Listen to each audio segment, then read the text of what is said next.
Welcome back to Auto Off Topic. How you doing tonight, Brad? I am good. That was a very interesting intro you did there. Off topic. I like it. Yeah, Very a little to the different. point. To the point. I like it. What's new, Andrew? What's new? What's good? Uh, let's see. I did a track night. I think I talked Okay. about it real quick. Um, in the G20. If you want to get right into that, or Yeah. yeah. So typical. It was. It's April, and it's either for an SCCA event. I was saying it's either cold and rainy, or hot and humid. So it was cold and rainy. Um, but it was the first one of the year for track night. I think I've seen a couple other people doing track days already at Thompson Speedway down in Connecticut, but this was the first SCCA one, and yeah, it was pretty fun. I was looking forward to it because I haven't gotten to really do anything, and I don't. I don't think it's fair for you to blame the SCCA for it either being cold and rainy or hot and humid. I I mean, I mean I feel like that's usually the way these events go. yeah, but that's just New England. Okay, Yeah, it's not the SCCA's fault. You just live in the region with the. Those are the two kinds of weather you have there. yes, it's not much in between. Yeah. Yeah. Um, There's like 6 days where it's not one or the other of that. So hmm. they have to be pretty deft on planning their events.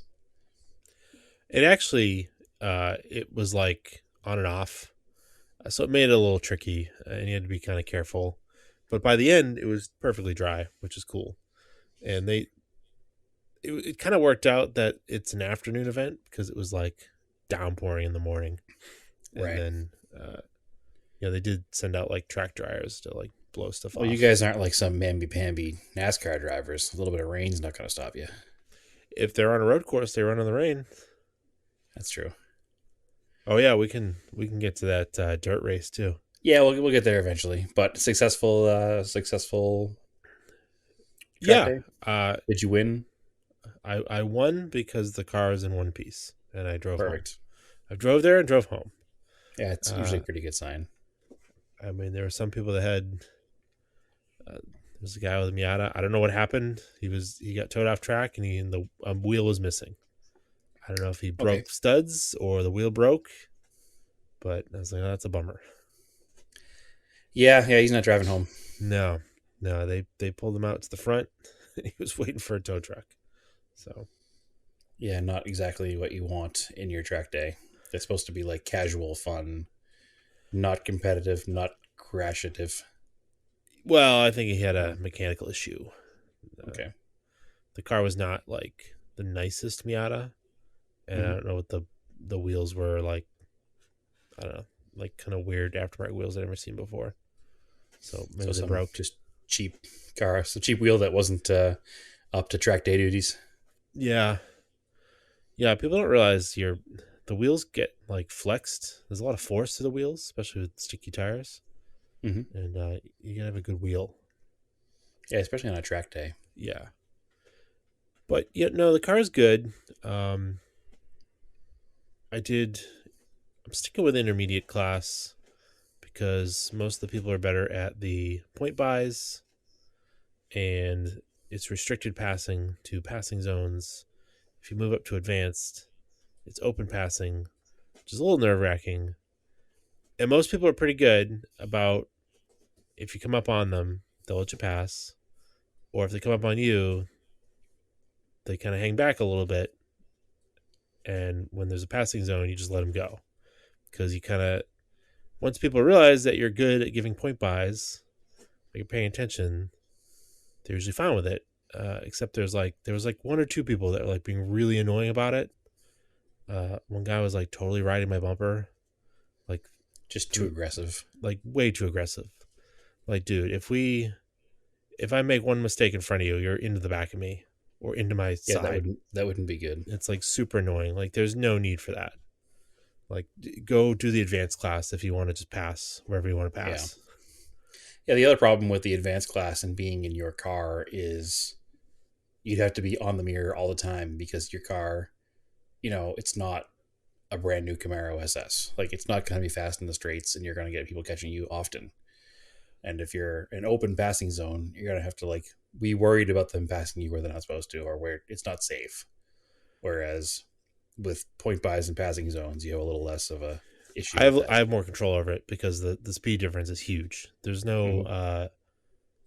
and there was like Miata's running in advanced class, but they're also on like R comps.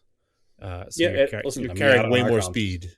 is definitely faster than a G20 on Summers. Yeah, no Yeah, question. I just have 300 treadwear tires. I definitely want to move to a 200 treadwear, like a Zenus, for multiple laps. Just something that's slightly stickier would be a little Right. more fun, and I can Well, carry and more speed.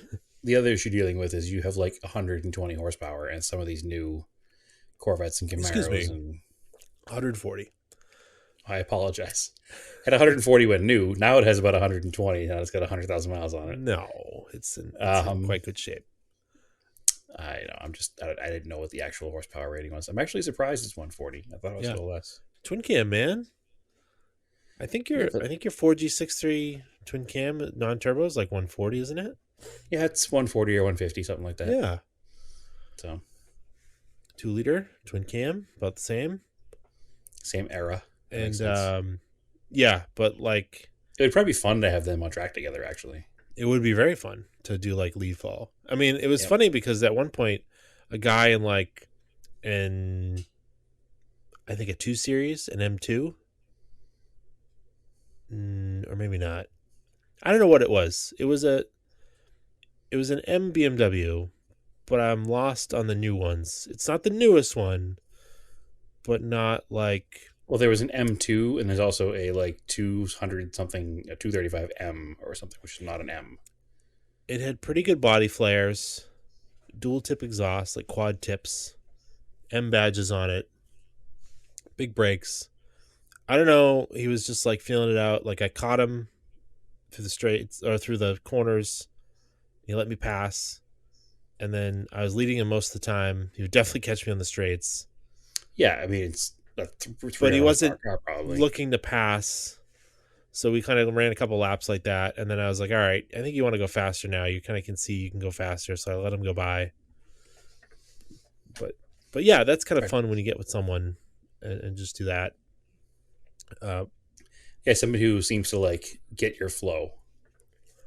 yeah, and the other annoying thing. So the one guy's like riding my bumper. Most of the laps, I didn't have anybody around me. Like there's no reason to be that aggressive about it. It's not a lemons race or something. You're Yeah, just I'll let you by and then you're gone. And then it's like just lay off a little bit. And even when you're that's the thing, like a couple times because I was annoyed with this person, I was letting him pass in the front straight, which is 2,200 feet long. Now normally if I let you pass, I'm gonna let off the throttle so it's easier for you to go by. sure. But like he's trying to pass me on the straight. I was like, well, I'm gonna do full throttle. I'll put you by and I'll give you space. But you can see how much not that fast you are than me. So it's like, Right. stop being annoying. Yeah, I still haven't done a track day, so I'm a little annoyed that I haven't done it yet, but I'll get there. Yeah, It seems like so much fun. it's really fun. I blew a hole in the muffler. Like I I like mean, it I was already started. probably on its way. Yeah, yeah, it had some rust flakes on it, but I didn't think it was that bad. And you're wearing a helmet, and I started up for the last thing. Your helmet kind of kills the sound. And I'm started up for the last session, so it's 3 20-minute sessions, which it's an hour of seat time. It's pretty good. It was like I was like, I think this car's louder. Like revving it, I'm like, it's definitely louder. Now And it's a race car. Now it's 155 horsepower, yeah, 145 there was a horsepower. lot of back pressure there. Now there's none. Yeah. Um, but it it was kind of drony on the way home, but around town it sounds really good. It Yeah. probably sounds like the Mirage used to when the muffler blew out of it. That had Well, a neat I little. mean, it depends. Like when the flex pipe was broken, the Mirage was a little ridiculous. Well, no, that was just broken. But there was a time when the muffler rotted out of it like that, and it had like a nice little. It sounded like a sport tuned exhaust almost, Yeah, but droned on the highway. yeah, it's got a little burble and pop on overrun. So I got to figure out what to do to make that sound good, but with not broken parts. and not a drone Yeah, on the highway. I did look up. I was like, well, that started me down a path. Like a stainless 4-to-1 header for that car Sure. with a mid pipe, because the mid pipe's actually not in that great of shape on it. It's rusty. Is like $140. So you might as well do it. Yeah. Uh, a catback with a high flow cat is a little more money, but it's this company in California that apparently just builds them all for Nissans. Like that's all this guy does. Is it less than $1,000? Yes. Then you're fine. Yeah, because I figured if I bought all the parts and then did all the welding myself, I'd probably be at the same amount. Yep. And he's just Or using. you might not be the same amount, but you'd be, by the time you were done welding it, you'd have a day and a half into it. Yeah, exactly. I can And just you don't bolt it have in. benders, and you'd have to be doing multiple welds to make bends. And Yeah. if you can get a whole bolt-on setup for, a few $100s, I think it's probably worth your time. I'll send you the YouTube video I found of it. The video of it is actually on a 95 green G20. It's a 3-inch, but it sounds pretty Oof. good. No, it's That too seems big. awful big. Yeah. It's way too big. He'll build it as a 2.5, which is what I would do. But even the 3-inch does not sound overly loud, and it has like it has an 18-inch MagnaFlow resonator in it, Yep. and then the MagnaFlow muffler, and it'll do a single tip or twin tips. Which you want twin tips, obviously. I don't know. We gotta look at. I'll send you a picture. I'll get your opinion on it because it's only got a little oval cut out in the bumper that might Twin not be tip. big enough for twin tips. Twin tip the world. I got to email the guy and ask him because he doesn't have a picture of what they look like.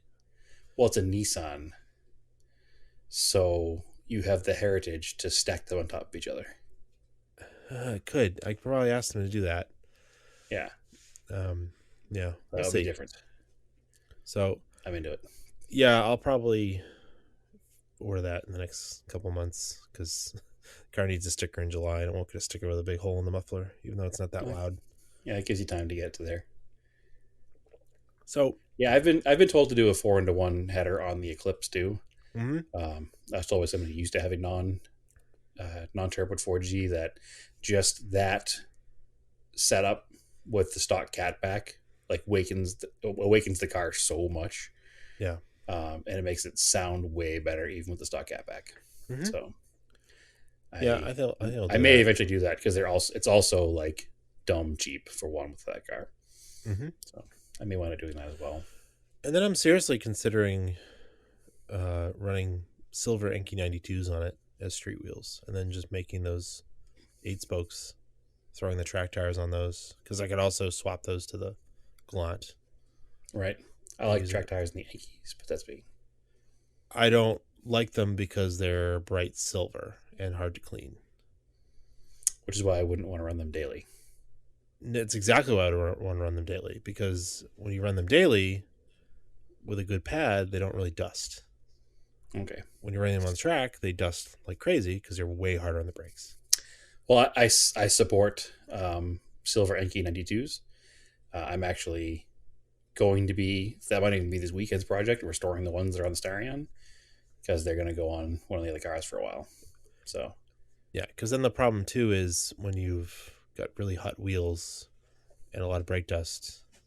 Like I've noticed it it even in burns to my it. even on my Galant white wheels, they're kind of stuck to them a little bit. I had to really Yep. work at it to get it out. So I've heard of a lot of people doing like ceramic coatings and stuff on their wheels now. Supposedly it makes it easier to get the dust off. yes, and I will probably. I've got wheels to switch over. This cat, go away. Anyway, that's Podcasts. Zora Podcast interruption. Yeah. enjoying herself in a shipping box, doing cat things. So, yeah, I've got a bunch of wheels to switch because I haven't done that yet, and I will probably throw some of my ceramic spray stuff I've been using on the cars on the wheels before I throw them on. Right. But yeah, Yeah, I've been just trying to. I'm having like a huge moment of frustration trying to figure out what to do with the wheels and tire situation. on what? And everything. I have those. We're kind of getting into a weird thing here. Maybe not have time for it yet, but I have. You have too many wheels and you don't know what to do with them? I don't understand. No, I What's have the just the problem? right amount of wheels. I'm just curious what way to run them. What's the crisis? They're just wheels. You just try them around. Yeah, I guess you're right. Right? It's like, Well, I want to change the wheels on the blue Cressida because they're the rotas, yeah, and I don't care about like rotas on a daily stinky. driver. I think they're just fine. I don't want to have a set of rotas on like my nice like show car. Right. Um, just because it's it's a show car and it doesn't do track days or anything, and it doesn't get driven every day, so it doesn't need the cheap wheels on it. And I love the way they look, but I can't afford a set of real Hayashi streets at the moment in time. So Stop buying broken Hondas. I still wouldn't be able to buy a set of real Hayashi streets. And we'll get to that in a minute, that Honda's not going to be broken probably through this weekend anymore because I have all the parts. Um, so I was going to think about running those 14-inch spit Modnas on the 79 car, Right. 78 car, because I think that they're going to fit the style of the wheel pretty well, a style of the car. Yeah. And then I was like, well, that means that I could take the rotas that are on that car and throw them on the 81. That's a daily, just because it's a That'll daily work. and they're rotas. Then I was like, it would be cool if I took those Enkis that are on the Starion and cleaned them up and painted the faces silver because they're black. Right. And a bright silver face on those would look really good also on the 81. So I'm not sure what I want to do yet, but some wheels will be changed around. Or I'll just run the 14s. It's fit Modernist on the 81 for now and call it a day. But I don't know. We'll see what happens. I'm trying to figure out what to do. My big thing is I really want to change out the wheels on the blue Cressida, Mm-hmm. just because it's simply for aesthetics. I love the look of the wheels that are on there. I can't do Listen, like, I get it. It's yeah. we say it all the time. It's the easiest way to change the look of a car. Yeah. I purely changed the ones in the Talon because I was just sick of the ones I had, and it's a totally different car. Right. And that's And why I I'm might feeling change them again with the Cressida. And because I also, have it's it. also because there's that secret shame in the vintage Japanese car world of running a set of rotos in your car. Is just kind of it's like, it's a scarlet letter. It shouldn't have them. Should have something cooler. I guess. I mean, it is what it is. Yeah. They're It's not like, bad wheels. They get a no, they're not bad wheels, but the problem is that they're cheap copies of something else. yeah, And I think that's the issue. If they weren't a copy of something else, if they were their own design, I wouldn't have as much of an issue with it. yeah, because they're But I actually think, made well. yeah, I think my issue is that they're a fake version of something. It'd be like wearing fake designer shoes or something. You know what I mean? Like, I mean, I I'm was not really. considering Rota slips for track wheels because they're just track wheels Yeah, and that'd be perfect for track wheels because they're simple, easy to clean. They're 5 spokes. and they're Go light on, they're done. Yeah, we and just they're cheap. couldn't find them in the right bolt pattern and size you were looking for. Yeah, like So, don't make them anymore or something. It's weird, or they're not available in mhm. the United States. So I'll figure out what I got to do, but we'll get to my project cars in a minute. You can finish up with your stuff. But successful That track day, other than blowing out a muffler, that's good. Yeah, I'll I need probably to do one rotate the so bad. tires for the next one. That's the other reason why I don't want to like. Those are good street tires, but I'm gonna like running through them in like 2 years. Like Yep. get like 2 seasons out of them and have like only put like 3,000 miles on them. So that's kind of annoying. So it'd be Yeah. nicer to have a dedicated set of track tires. Yeah, I get that. But Again, that's having never done a track day, I don't get it completely, but I'll get there. yeah. I don't know if they do any in the Phoenix area. That's kind of Oh, there's a ton. just not with the SCCA, just different groups. No, there's a Track Night in America. It doesn't here. Oh, there is. I think it's Track Night in America. Yeah, I looked it up not that long ago, and there's a whole grouping of them. They run them. There's literally always some sort of coupon. So before you sign up for one, like look for a coupon or ask me. Right. And it's like $25-30 off. Yeah, no, there's a bunch right here in Phoenix, which is only like 20 minutes from the house, Yeah. which is definitely nice. Yeah. But there's also a bunch in Southern California too, which is not a huge, like, it'd be like a weekend event, It's But definitely yeah, worth trying. there's plenty of them around. I definitely want to do it, and the Eclipse is the perfect car for it. Just Not while I'm dailying it at the moment. I need to Yeah, finish some other stuff before I can. and I I'm need not to. doing them like every weekend or every week. I'm doing them like once a month because Yeah. it kind of No. makes sense. Yeah. It's like a Well, fun I thing to just do once a month. I'm dailying the Eclipse right now, so I don't want to do something like that on my car that I'm requiring to get to and from work. So It would I'll likely be fine. it would likely be fine, but I'll just wait until I have a secondary vehicle for that. So getting into my project car stuff, Yeah. the 81 Cressida is one more step closer to being done. It has all the fuel lines in the car. Everything is in there. It's all ready to go. I haven't put the tank in yet because I was not trusting the old seals. There's like a rubber gasket that goes on the sending unit and the level sender and the drain on the bottom. So I last night did a bunch of like a fuel safe gasket maker on top of the rubber seals Hmm. just to make sure that it would stay sealed. Just because they're old hard rubber, and I just, I replaced literally everything, so I don't want to take the risk that that's going to be my problem. So I went ahead and I can do it while it's out of the car. It would be a pain once it's in the car. So I decided that I'll take care of that, but I can't put fuel in it until it's sat for 24 hours. So we're recording tonight, so I probably won't do it tonight, and that'll be my Friday night project to fill the car with fuel and fire it up. And proof positive that everything works, hopefully. I did get the new fuel pump in. It's an external pump, it's not in tank. So that's all installed. It's plumbed in and all wired up. I did hit the key real fast just to make sure it did click on, and it does. So that's good. Um, Everything's ready to go. And there's nothing holding me back from filling it with fuel. And tomorrow, give it an old crank over and start. So, Cool. yeah, that should be. If all goes according to plan, I should be able to at least drive it around the block on Friday night or Saturday. Nice. So that's exciting because that means I can move on to the next step and finish cleaning and detailing the interior and do a tune up on it and make sure the transmission works good and then go through the shocks and struts. And the car doesn't need a lot. So as long as the transmission works, because we have proof positive the engine works. So as long as the transmission works and the cooling system is up to snuff, then it legitimately shouldn't be much time to be on the road. So I Hmm. know it needs shocks and struts because they are blown to bits. Uh, But that's, yeah. Not only is the shock itself blown, you bounce the back of the car and it bounces for days, but you can see where there's zero bushings left in them either. So huh. they just kind How of many bounce around. how many miles are on the car?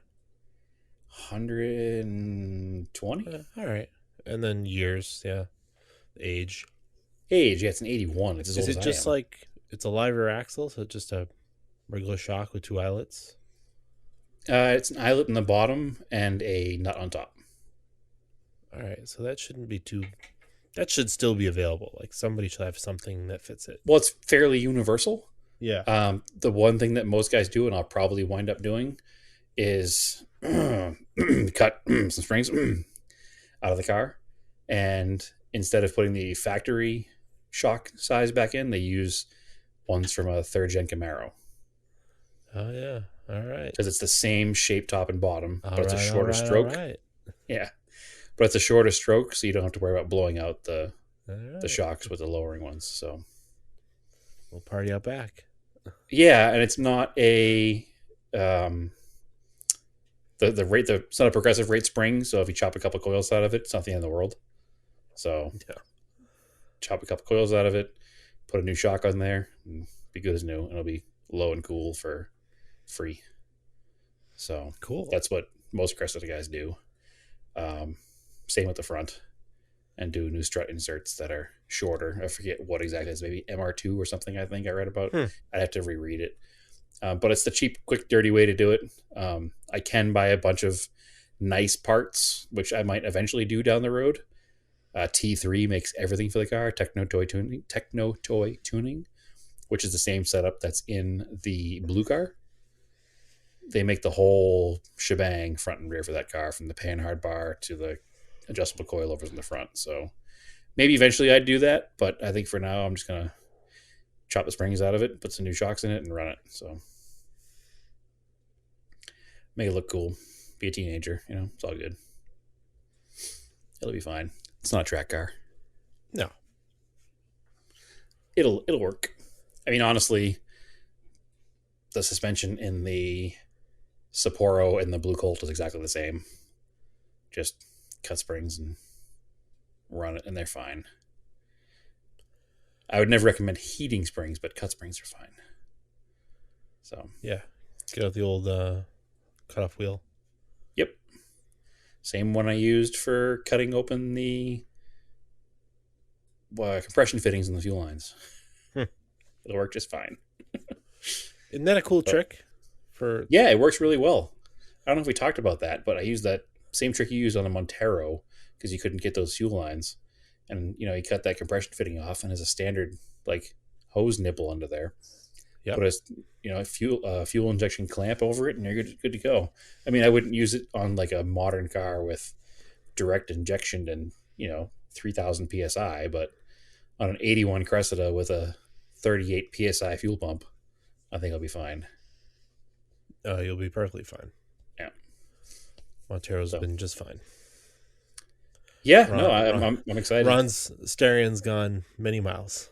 Yes, it's leaving again this weekend to go to Austin, Texas Redwood, which I am not going to much to my great shame and upsettedness. It came up too fast and I didn't think about it, and I got too much stuff to do here. And last minute, I was like, screw it, I'll buy some plane tickets and go hang out with them, but it's just not going to happen. So I'll use the time wisely and get a bunch of stuff done here. Yeah. So I'm curious as to how Radwood's going to go because it's the first Radwood since the Haggerty buyout. So we'll see. We'll get the report back from Ron of how everything went down there. So anyway, Blue Colt project car down date update. I overheated again. I mean, that's what that car does. Tale as old as time, right? I thought I Yeah. had it pretty much knocked, but something's happening again on the highway, and I don't know what. It's literally been fine for, 3 years now? I guess. It hasn't overheated in a very long time. It's weird. I And don't know. it You just gotta started like, doing it again. you can cut in a little sending unit to go into the hose and put in an auxiliary coolant gauge, Yeah, I temp guess. gauge, and maybe figure out if it's actually overheating or if it's just the gauge being weird. Oh, no, it's definitely overheating. Oh, it smelled hot. It was overheating. No, the coolant bottle popped off again, and there was steam coming out heavily from the Oh, overflow hose. okay. Oh, yeah, it definitely overheated. But I that's don't part know. of the reason that it overheats is because the gauge is wonky, so I always ignore it. Yeah, I don't know.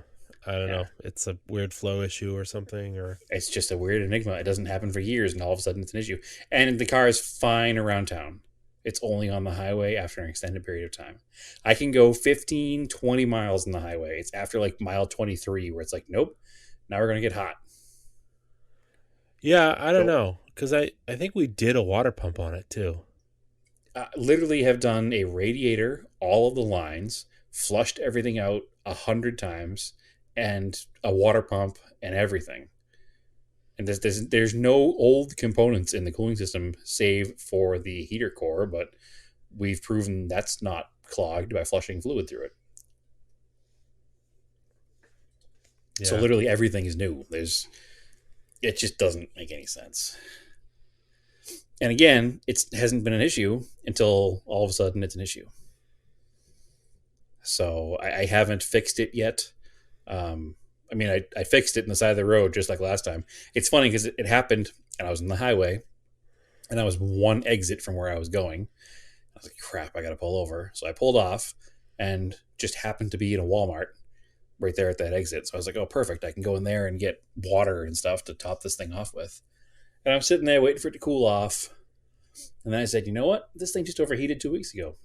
There's 2 bottles of coolant and 2 gallons of water in the floor in the back. I could have broken down anywhere and been fine. So I dumped a half a gallon of water in it and got back on the highway, went one more exit, and everything was fine. I got to the event that I was going to because people were there, like, waiting for me. was it 4 till 4? It was 4 till 4 on a Saturday morning. I mean, it wasn't even hot out. It was probably 60 something degrees. So I got there, hung out there for a while, and then I drove the car home and I just took surface streets and everything was fine, never overheated. It's taking surface streets. It's like a full 45 minutes on surface streets, probably 45 to an hour almost. And car never overheated once. Got home, shut it down, put it back in the side yard, threw a cover over it, and said, "Well, I'll take care of this in the next weekend. I'll change the oil again." Because again, when your car overheats, your oil becomes your cooling source, and your oil gets burnt pretty good. So I don't want to keep rocking that oil. I'll change the oil again, and I'll go through. I'm going to flush all the coolant system out again because, again, it's been fine for 3 years, right? So something weird is happening. So I'll flush it all out again and go from there. And I've determined at what point the gauge now does read too high because it reads super hot and it's fine. But when it reads like super duper hot, that's when I have an issue.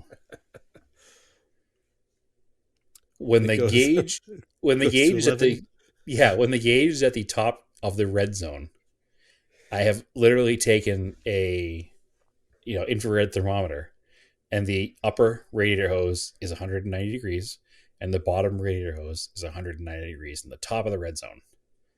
So that's why when it gets to the top of the red zone, I don't panic because I know it's 190. That's so weird. When it goes beyond the top of the red zone, meaning, like you said, it gets turned to 11, that's when the car's too hot. Weird. Yeah. So because I know that, like the car runs between a half when you first start it up and the top of the red zone, which is the operating range. It's obviously wrong, but that's the operating range of the gauge, and it's something in the gauge. I've changed the sender out, 3 times. So, but when it goes beyond the top of the red zone, that's when you got a problem. So I don't know what the full sweep of the gauge is. I don't know how far it went from there, but I do know that it was beyond the top of the red zone, and I pulled over, and I heard the same weird noise as last time, which was the coolant bottle rubbing against the cooling fan on the alternator. So just need to figure it out. What I really need to do is disassemble the whole car and put an NA4G in it, but that's not a Yeah. time. That's not a now project. That's a when everything else is done project. The car that runs mostly fine, I'm not going to take apart right now, but yeah, I don't understand. Can't quite figure it out. Not going to worry about it right now. I'll just run it around town, or if I go on the highway and keep an eye on it. And even the day that it died, like I literally drove it to work that day. I drove it all the way to work in the morning, the first time, and it was doing the same route home when it overheated on the highway. So it's a dumb mystery that I can't quite figure out. It's really weird. Yet I keep buying Colts. That's a really weird you problem. Yeah, I didn't say that because I bought any more. I didn't. I promise. um, Other project, the Honda. We actually scored a new cylinder head that somebody had rebuilt and put on the car for a very short period of time, and the car got totaled.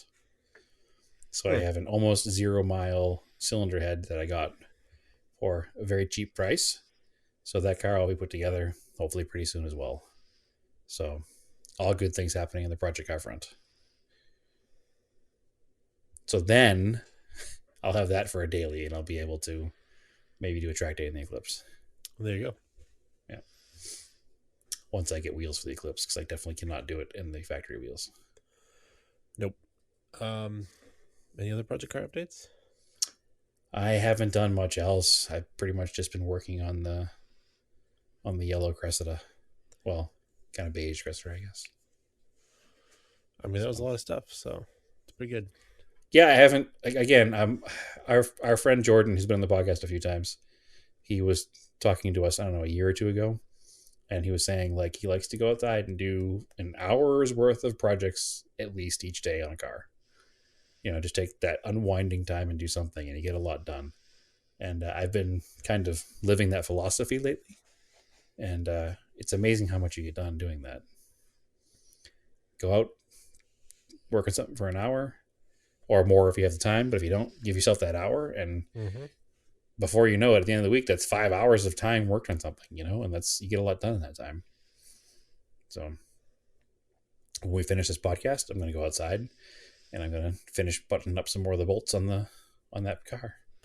So there'll be less to do on Saturday, and that's really what it is. If you spend that hour doing something, when you get to your big project time, you have all those annoying little things are already done, and those annoying little things all take up time from the big projects. So we all work 40-hour weeks, and then we have to also factor in like family time and sleep time.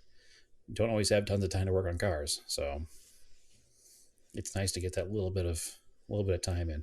Obviously, not living where it's cold helps that too, because I can just go outside whenever. But it's a tried and true method. I dig it. I like it. I'm into it. Mm-hmm.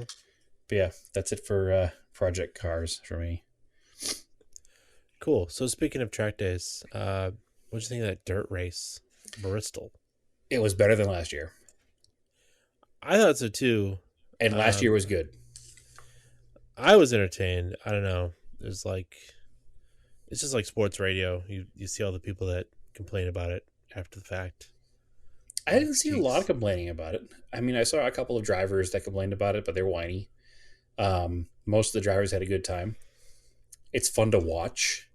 It Oh, was I mean, cool to watch the next gen cars. a lot of the drivers come from a dirt Dirt. background, so Yeah. like your local short track is going to be dirt, Yep. and Yeah, it's fun to watch. I mean, it becomes almost a drift event. oh, it's really cool. That was awesome. Yeah, the cars are I always gotta send, sideways, which is and there's cool. some awesome pictures that came out of it too. Some great still shots, some great motion shots. There was some good passing. The cars aren't doing the same speed they're normally doing, so there wasn't a lot of big pile ups. Um, But even the they were last, talking about on the commentators that these composite bodies, the cars can like yeah, they can take bump and some, bang a little now. they can take some bumping and banging, Yeah, they and do. Used to the bump and sheet bang when metal you cut a doesn't fall tire. off. Yeah, Yeah, yeah, it's much more relaxed now for that. Unfortunately, Kyle Busch won, but it was a pretty good battle right to the end. I think the last 10 laps were super exciting because you had I was it thought Chase Briscoe. Briscoe? I thought Chase Briscoe was going to get that. He Yeah, was fast. I mean, how many? but He went to the back twice and came yeah, back. but you had Tyler Reddick and Chase Briscoe at the end, and Reddick was leading the race up until the last lap. But was Reddick in the front? It was Reddick in the front and Briscoe behind him, right? Reddick was in the front. Yeah. So Reddick was in the front, and you had him leading with 10 laps left. But you were watching the time difference from second place to him, and Chase Briscoe was like rapidly closing in.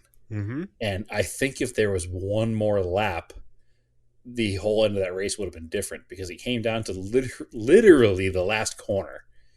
And Chase Yeah, Briscoe had this like, I either have to made his move. go, yeah, I got to go in too hot and hope it works, or finish second. Those are my options. So he went in too Or hot and hoped it worked, I think he and it finished like didn't work. 10th. It was Yeah, he finished 10th. The cool thing is that Reddick still finished second. nice. So obviously Briscoe went down low, came in too hot, slid up the track into the side of Reddick. They both spun around, which allowed Kyle Busch to pass both of them. But the fact that Reddick got back on the gas fast enough that he got back out onto the track and up to speed enough to get to the finish line before third place did, he still finished second. Which, if Briscoe had pulled that move off, Reddick would have been second anyway. And if Briscoe hadn't pulled that move off, then, he wouldn't have been a good race car driver. So I was wondering how the post race was going to go, especially after the They were big, super cool with each other. yeah, but the big race, the Comcast race the week before, there's a big fight between two drivers afterwards. So I was like, we're gonna have another fist fight here. But no, they were just like, it's racing. That was fun. Sucks it didn't work, but it was fun. Yeah, right. And they shook hands and walked away. And I was like, that was cool. So, and everybody, obviously the sponsors even go away happy even with that, because the highlight reel shows that over and over and over again. So the cars get tons of TV coverage, even if they don't win. So it was a hell of a race. It was a lot of fun. I am 100%. I think we started saying it last year, and we're getting more on board with NASCAR. But I am 100% on board this year. I've only missed like two of the races. Like I've actually been like a fan and watching it. Mm-hmm. So it was good. I like that they're trying new stuff. I like that there's more road courses. I like this dirt track. I mean, I like that they it was brought neat. Darrell Waltrip back. I like they're doing a Yep. commentator every couple of races. Yeah, and it was like he never left Yeah, that was cool to have him back. from the first boogity It's boogity boogity to the I don't final comment. It I was didn't great. hear him say it. Yeah. I don't think he saw it. No. No. Well, they talked about it. I missed the beginning of the race, so And I didn't hear him say hot rod. Ooh, he's got no. fast hot rod. And Yeah. but I think that's kind The of tangent about his hair was pretty funny. yeah, it was. I Yeah. think it's kind of funny. Well, it's not funny, but what's fun right now about it is that all of the guys that were like big drivers when we were kids are now older and they're doing the commentary. Yep. So it's like they're still around, and I think that's what's fun about it. Yeah, what else are they gonna do? I know, but What it else like is Jeff makes it Gordon gonna do other than be a commentator? yeah, but it makes it like still familiar Mhm. and Yeah, there's nostalgic. enough. There's enough drivers that have been around long enough. Like I come back to NASCAR. I've been gone for so long, not watching it, and like I feel like Kurt and Kyle Busch were like just starting when we got Yeah, out of it. they were. And they're still there, and there's some names that are still there that you're like, all right, I get this. And then I also found out just yesterday that my childhood hero Richard Petty, he's still alive. I Um, was shocked, honestly. yeah, I had I mean, forgotten. he won his first race in 1958, so the man is not young, or 1955 or whatever. But he has like an active Instagram page that he posts clearly, Nice. and it's just like it's cool that all these names are still 100% involved all these years later that I haven't even thought about. So Yeah, it's and they're cool gonna that a lot of the names haven't changed. they're gonna bring Earnhardt Jr. back for the Talladega race. Yep, which I'm stoked for Talladega this year too because the Super Speedway race at Daytona was great. So Mm-hmm. I'm hoping Talladega will be too. So yeah, I'm all in. The 17-inch or 18-inch wheels, the dog box transmissions, the new cars, the plastic body panels, like the whole thing. It makes the race so much more fun. I always said NASCAR needs to be more like Australian touring cars, and they're kind of on that path. So full support, full support. Speaking of American racing, did you see that the Miami Grand Prix is now going to happen again? Yeah, in passing, I guess. I So mean, there were a bunch of NIMBYs down in Miami who were trying to get it shut down. yeah, they should have took For lessons from Boston, I guess. Yeah, for all their NIMBY reasons, one of which being noise, of course, because obviously the town of Miami, notice the little town, the little town of Miami Oh, it's so quiet there. is such a quiet place So that pristine and quiet. having race cars during the day is going to interrupt people's sleep schedules. Yeah, So that was one of their complaints was noise. So the FIA made a bunch of concessions to build different like sound barriers and stuff, whatever. But the good news is like they had like till today to make their choices and make it happen or not happen. And the Grand Prix won. So that means that we have 3 Grand Prix in the United States this year, which is pretty awesome. it's kind of insane. Yeah, pretty awesome. Actually, is Las Vegas this year or next year? Maybe that's next year. I don't know. There's I only don't 2 follow this year. F1 close Maybe enough. 3 But next year. Anyway, it's cool. It's cool that it won. You hear the stuff about it, the whole NIMBY thing happening, and you get worried for all motorsports, obviously, at that point. Because, like, I think I talked about here a couple weeks ago, they're shutting down the only drag track in the area here right. for development. So, gross. Well, I say it all the time.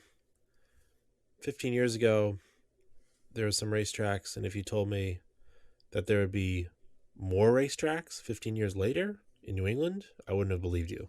Right. And like in the last 15 years, like 3 or 4 racetracks have opened, which is Yeah, it's pretty crazy. impressive. Yeah, it's Like, pretty good. because Thompson came back, Palmer was built, Club Motorsport was built, Canaan was built or was came back restored. I think it was an older track, just like Thompson reclaimed, I guess. Mm. Those didn't exist in 2005. Yeah, no, it's true. There's a changed sphere, and maybe it's because the internet brought enough people together that knew they were all into cars and wanted it. You know. So Definitely, I think definitely, and like that track day culture kind of showed there yeah, was a need for tracks to exist, and I mean, I don't know, it's like a good way to use cars, I guess. So we're else yeah. going to do No, it? it's a responsible way to enjoy your car. You're not doing something dumb on the street. You're out enjoying yourself. So anyway, any car news? New car news this week, Andrew? Anything special happening? No, the only funny or kind of weird car news there was a over the weekend up in Maine. There's a coastal town called Bar Harbor, Bar Yep. Harbor, Bahaba. Bar Harbor, and you go up there, and real coastal town, real like touristy. It's kind of close to Freeport, which is where Ella Bean is. Mm-hmm. Maybe people have heard of that. Bar They Harbor haven't heard of actually it, used and to be where, they haven't seen the LL Bean boot truck. They should look it up. yeah, um, yeah. Bar Harbor is actually close to uh, the first George Bush had a summer home there. Kennebunkport. Kennebunkport. Right. You're right. It's near Bar Harbor, though. It's close. I don't know. It's coastal Maine. It's very pretty. If you ever come up here, coastal Maine, very, very pretty, rocky. Yep. Totally different than woods of Maine. It's kind of crazy.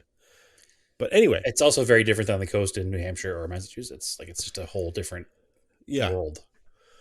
Um, anyway, so Bar Harbor, a little tourist town. There's an island like in the bay, and I guess the bar in Bar Harbor. I didn't know this. I had to look it up. Let me grab it here. Um, It's a sandbar. yeah. So the bar of Bar Harbor at low tide, the namesake to Bar Harbor is a sandbar, and reveals itself. And people can apparently it is legal to drive on it because you can go to this little island, or Mm-hmm. mostly people walk on it. And I guess like sometimes like people kayak, and there's like kayak tours that like drive vans out to pick people up. And Okay. the police are like, oh yeah, people get stuck, but usually they're stuck on the sandbar, which makes it easy to get them unstuck. But apparently, Correct. these people in a 2021 Bronco decided to drive off the sandbar and out into the like flats, which are like, if you ever walked in coastal mud flats, they're like You heavy, sink real thick mud. fast. Yeah. Yeah, your feet will get stuck. Like you'll Yeah. lose like your shoe. It's like quicksand. Yeah. I don't have a better Uh, way to describe it. so they're trying to do donuts in this Bronco, and it got stuck.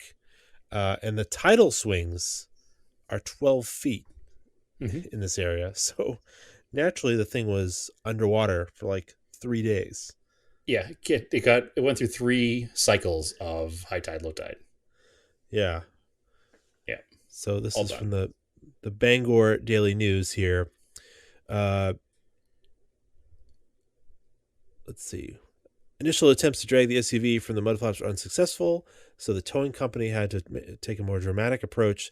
They sent a salvage team to use airbags. They had to Yep. float the vehicle up out of the sand at high tide, and then they floated it as close as they could to the shore. And then when the tide was low again, they went out and actually pulled it out with a flatbed. Clearly, this thing is now totaled. Oh, it's 100% total. Spent 3 days in the ocean. Yeah. There's some amazing videos and pictures of it, though. If I'm not Uh, mistaken, it was a rental too, was it not? I don't know. It was from New Jersey, an owner from New Jersey. Yeah, Um, that figures. so New Jersey people. yeah, uh, it's a fairly common thing for us for vehicles to get stuck. Bar Harbor Police Sergeant Doug Burnett said, "It just gets really muddy." And then he also says there were no injuries in the incident, and there were no plans for any criminal charges or citations. That surprises me. It does surprise me, but I don't know that maybe criminal, but I think the EPA might get involved. Yeah, it says the Maine Department of Environmental Protection was notified of the incident as representative this morning was monitoring the recovery. Yeah, So, I guess they'll probably check for, you know, coolant and oil and whatnot. But maybe being a brand new car, they might get lucky. oh, But well, yeah, there's I definitely guess pictures. In the pictures, you see a little oil slick, but it's like, I don't know. That's definitely not the definition of tread lightly. That is the exact opposite. So, no. I guess they went off the bar and they were trying to do like donuts in the beach. yeah. That was their plan. So Stay on the bar. Don't go off yeah, the bar with your Bronco. yeah. That Bronco got stuck in the water out there. Can you believe it? I can't believe it. You just went into that perfect Maine, New Hampshire, Mass accent. That was good. It's almost like you still live there. I don't think I can do it that well anymore. A Oh, we're couple of just down Maine out here. I can't believe them people from New Jersey. They were driving their Bronco out there and they got stuck. yeah, yeah. Can't get there from here. Taken literally. Can't get there from here. Anyway, a couple other pieces of automotive news. I don't think we touched on it last week, but Toyota announced a 3-pedal Supra. All right. That's pretty big news. Yeah, that's pretty Um, cool. my assumption is that's because Nissan was like, well, we're coming out with this Z and it's going to have 3 Oh yeah, pedals yeah. and we're going to take all your sales. So they were like, hold the phone. We're going to do this too. So it doesn't make any sense that it wasn't launched that way in the first place, especially since I think BMW had a version of that engine connected to a manual. So strange, but cool Yeah, that's coming out. I think that's an N55. Yeah, it's some N something. I don't know, some BMW Yeah. motor. But the important thing is that people who bought the car initially are probably going to be mad. I So, don't know. oh, they were told it was never going to happen. Yeah. So, I mean, the funny thing is though, I think like if you buy a GT86, it looks like a baby Supra kind of. yeah. I mean, And for me, it's like that's the car I want. yeah, I would buy the new GT86 over the Supra, but some people want the power. You know, it's obviously we talk about our 150 horsepower cars here all the time. We're not power hungry people, so Hey, a totally lot of fine with people the doing track days and PRZs. Great yep, track day cars. especially the new one probably. Yeah. I mean, they're too expensive for me to do a track day in, but you can buy.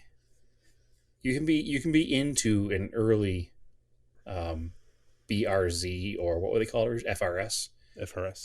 for sub 10 grand. Mm-hmm. So they're out there, some miles on it. But yes, it's coming in a 3-pedal car now, both the 6-cylinder and the 4-cylinder. That's cool. So yeah, that's neat to see.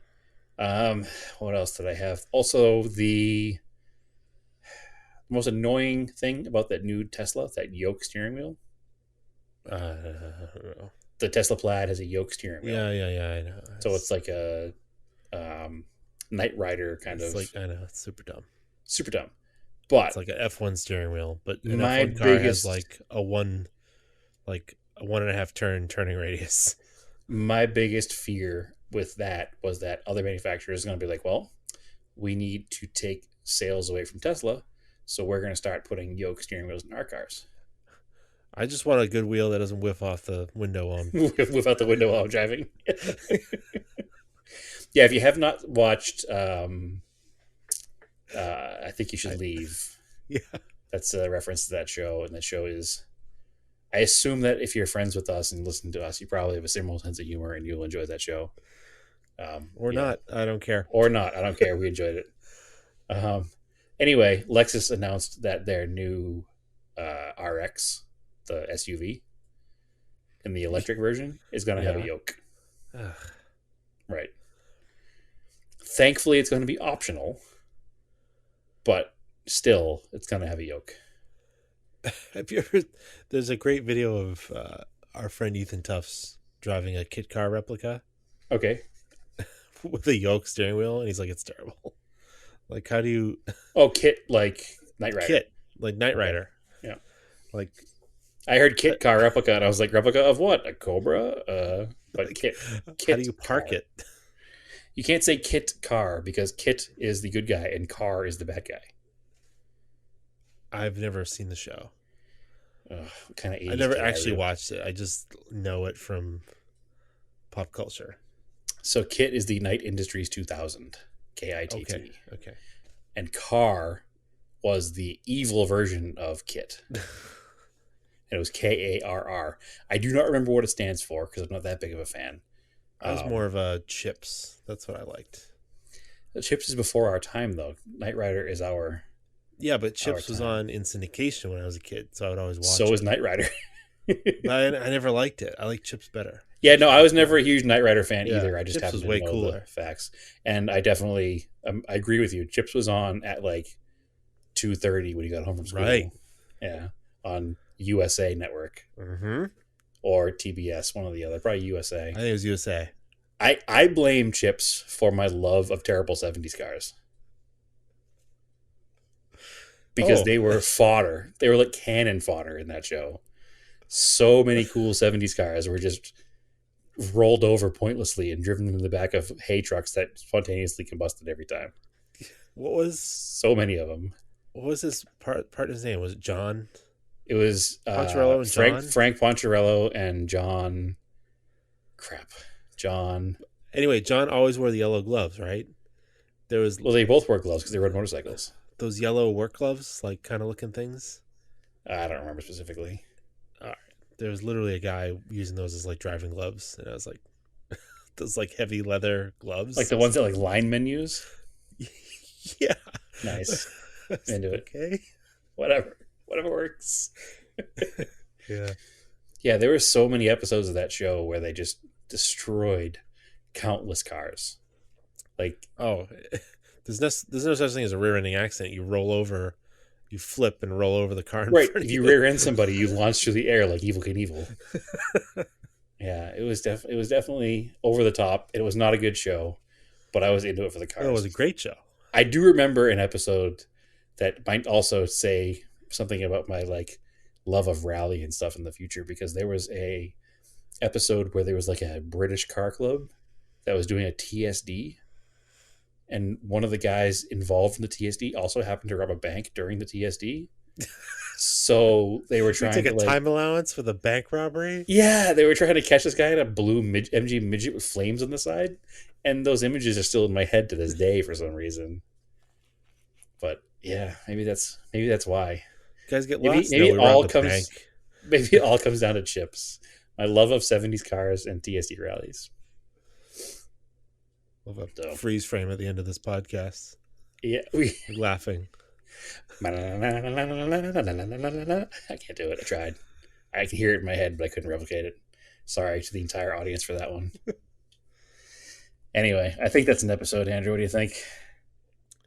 Sounds good to me. All right. All right. Yeah, thanks for listening. We appreciate everyone. Follow us on Auto Off Topic on Auto Off Topic Podcast on Facebook, Auto Off Topic on Instagram, Scale Autocast on Instagram. We are working on that, we promise. We got some stuff coming. Yeah, it's been very hard to get this once a week episode done. So Yeah, it's coming. It's coming. And follow me, Race and Anger, on Instagram. I'm also on Twitter, Race and Anger. Auto Off Topics on Twitter too. Not as active, but it's there. Is there anything else? I think that's it. Brad, where can they find you? you can find me on Instagram at TSISS350. All right, cool. So as always, keep cars analog and aim for the road.